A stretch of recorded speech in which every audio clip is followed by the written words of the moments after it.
Morning all. As you can see, it's bath time. So turned on the computer today and found out that Windows and in its infinite wisdom decided to disable my nice Logitech 930E camera and instead have me use the front-facing camera on the computer that came with the computer. You know, the one that sucks. I had to go in and find Device Manager to fix it. I've disabled the camera on this thing so many times. Just disable. Are you sure? Yes! For the millionth time, yes! Stop re-enabling it when you do an update. Oh, he seems to have turned this off. What did you do that for? Because it sucks. Speaking of, today's playoffs, we're going to talk about the West first as usual. 5:30 Eastern. So that's 2:30 Pacific. We're gonna see the Colorado Avalanche and the Darcy Kempers. Darcy Kemper won the game in Game 3. Colorado, of course, is up 2-1 in this series. Colorado is the far better team, but here we are, where Arizona's won a game. And much like last night, where Chicago was able to stay alive because Corey Crawford said, "All right, everybody, on my back." Well, this series is a little different because it's only 2-1 rather than 3-1. And so that comeback, while it's still unlikely, it's still possible. So for Colorado, really the key is I think they have to get to Darcy Kemper early. Get to him early. Get to some big rebounds from him. Get him off his game. Because if he gets confident, and if Arizona scores first, we could end up with a tied series and complete anarchy, basically. Well, all right. Not anarchy, but slight uncertainty when it comes to who's going to win that series. Because again, Darcy Kemper, pretty solid goaltender in a playoffs where we've seen some really excellent goaltending. Where it was expected there'd be a bunch of scoring because these guys haven't played in months. Due to the fact these are playoff games, that's not happening. It's not like October where we just go, it's October and they've got until March or April to get it figured out. It's not a big deal. These are playoffs. The games are a big deal right out of the gate. So we're seeing excellent goaltending. We're seeing really solid defense. Penalty killing has been really top-notch for the most part. And this is a series where Colorado, they need to take advantage today. Or this series could go on for a while. Speaking of which, so here's the odd part. I thought Vancouver had a decent game last night against St. Louis 5-on-5.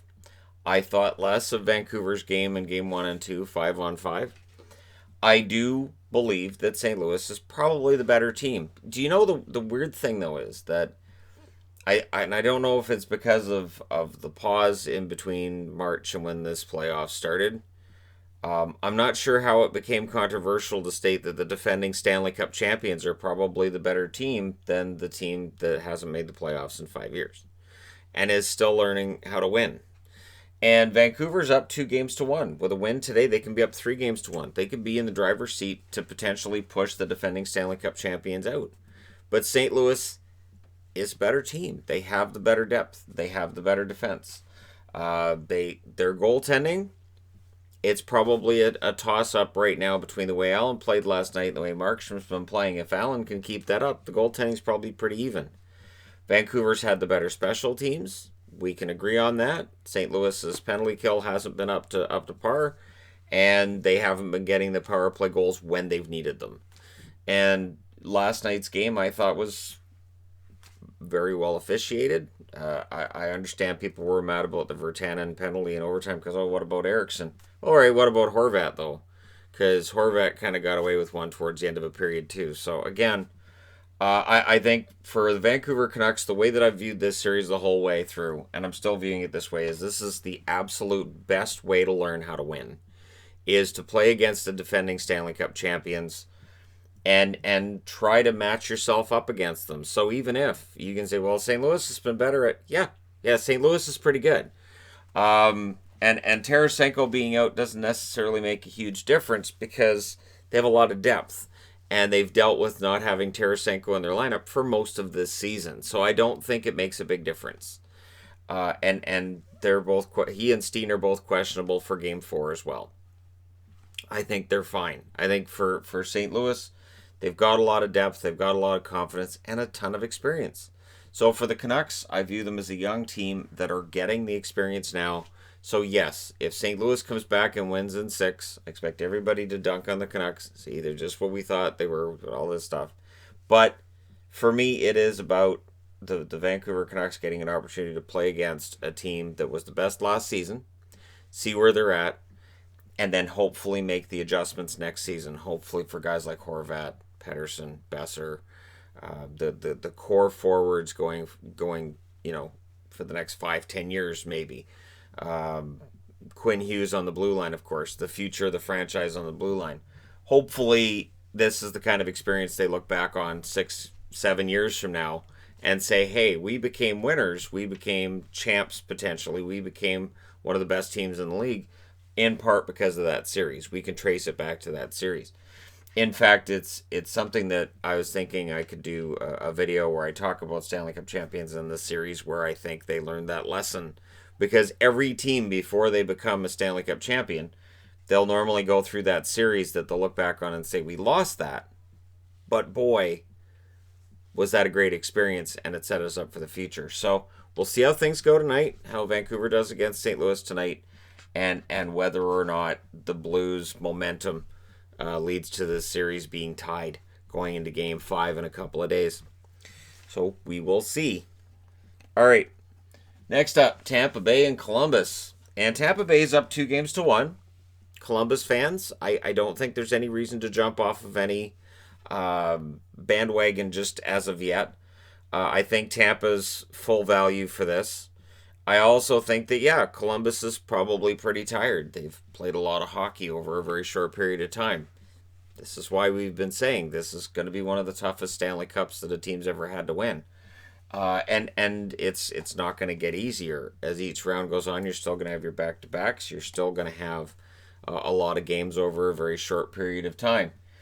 Tampa Bay, again, I would say much like Colorado, they're in a position where they need to get that early goal. They need to continue to do what they've been doing, which is keep Korpisalo not necessarily off his game. I can't say that because they really haven't. But, crash the net, get the team kind of unsettled, and make sure that Korpisalo can't see anything. So, make sure that it's as difficult an environment for him as possible. And prove that they have that killer instinct this year that they didn't really have last year. Last year they were very, very passive until, second period of Game 4 where they realized, hey, we could be out. Then they started playing better, which kind of makes it more frustrating for a Lightning fan, I would think, if you've been watching the whole series, to say, well, now you're going to show up? Oh, cool, now that you're done? So we'll see if Columbus can tie this series up today. We could have 4 tie series after today. Possible. Carolina. Well, we'll find out what Carolina's got up its sleeve with Svechnikov out. So, Brendan Moore doesn't think he'll come back for the playoffs at all. He hasn't left the bubble, though. And the MRI revealed it wasn't a worst-case scenario. They're not saying what it was, of course. But the idea is he's probably not going to return to the lineup until the conference finals at the earliest. It could be conference finals. It could be Stanley Cup finals. Then the question becomes, can Carolina get to that point without Svechnikov? I don't know. And what about Pastrnak for Boston? There could be a real opening here for a goal scorer to emerge on both teams. Because 2 really good goal scorers, 1 on each team, not playing and all. Now, in the event that Pastrnak plays while Svechnikov is out, that'd really allow Boston to kind of add things up and put together a lineup that Carolina probably can't stop. But Carolina's dealt with a lot of key injuries all year. They're not a stranger to this. And they've already proven time and time again throughout their history that when they get into a playoff situation, they don't usually lose in that first round. That normally doesn't happen. So we'll see whether or not they can bounce back from this. We'll see if Boston continues what they started in Game 3, minus, Tuukka Rask with Jaro Halak in net, and how far they can go with this. So this series could be 3-1 Boston. It could easily be 2-2 if Carolina wins. This one, of course, starts at 8 p.m. Eastern. This one starts at 3 p.m. Eastern, which is noon Pacific. And, of course, the Vancouver game is a little bit late or early for those in Europe, depending on what time you go to bed at night. So, yeah, I'm looking forward to seeing what's going to happen between Boston and Carolina today. And that should be a very interesting game. Now, only a couple of news items for today. Evgeny Malkin, right here. Now, this says City of Champions. I've said this before, but I'll say it again. It should say City of Champions and the Pirates. It really honestly should say City of Champions and the Pirates on this. It's one of those things that every time I look at it, I go, yeah, but the Pirates are there too, right? So, Malkin's had elbow surgery, and they're saying it's a 3 to 4 week recovery period for him with this.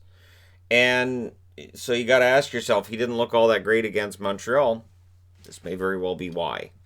And this is something that, may happen where maybe players have been nursing injuries anyways, or maybe it's an injury that takes place that we don't know about, and a guy plays through it. So Malkin may very well have been playing hurt and has elbow surgery. Will be, of course, 100% by the time we reach next season, which is whatever. I don't know when next season's going to happen. It's supposed to be in December, but we'll see. We'll see what happens. That's the plan anyways. So, yeah, all the best to Malkin, and hopefully a speedy recovery for number 71 there. So, the other news of the day is Max Pacioretty gets fined $2,500 for the slash on DeBrincat that didn't make Blackhawks fans very happy yesterday. And that's about it. I haven't seen as many calls over the last few days for guys to get suspended and fined and all this, but I know that's still kind of sort of happening. But it's that time of year where it takes a lot to potentially get fined or suspended. So Pacioretty gets the knock it off $2,500 fine. I know the fines seem ridiculous when you consider how much money these guys make, but that's what was negotiated between the NHL and the union. So they just fine what they're allowed to. And, yeah, they're just basically telling Pacioretty, here's a fine, and we don't want to have to see you again. So knock it off. And we'll see what Vegas does tomorrow in Game 5 against the Chicago Blackhawks. But there you go. So just the 4 games today. There's 5 tomorrow, I do believe. And, yeah, let me know your winners in the comment section below as always. Don't forget to hit like and subscribe if you're browsing your way through. You just happened upon this video. Thank you guys so much for watching, for all your support. I will talk to you again soon.